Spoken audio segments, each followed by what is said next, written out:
Well, she's a local baker receiving national attention for her delicious treats. Now she's breaking the mold with her recipes. I got a chance to catch up with her to see how she's living up to all the hype.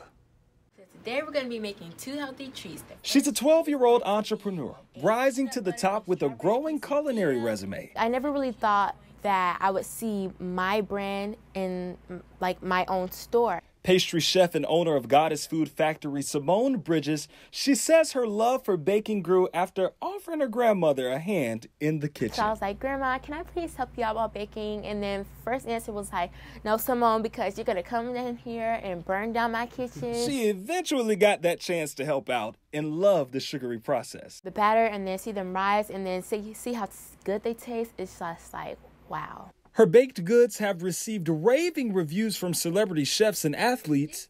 She holds the record for the world's largest peach cobbler, was even featured on Steve Harvey's talk show, and is one of 10 kids that is part of LeBron James's Always Believe campaign. I was just like super excited because I would never be thinking I would be dreaming of basketball, an NBA basketball player. Setting new standards for future chefs has become the new norm for this 12-year-old pastry prodigy. I see all my products everywhere. It's just like, wow, I really did something with my life.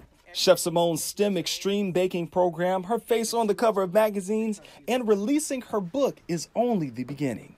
I actually want to put in the work to do this and be greater and be better. And with the goal to impact the next generation, I guess you could say she's dreaming, believing, and achieving. I just have to let you know there still wasn't enough time to put all of her accomplishments in that piece. Now, Simone is working on her first dessert book, and she's a motivational speaker as well. She's starting a nonprofit to inspire and empower kids right here in the city. And again, she's only 12, so if she's making it happen, surely you can get out there and do the same. We'll be back after this.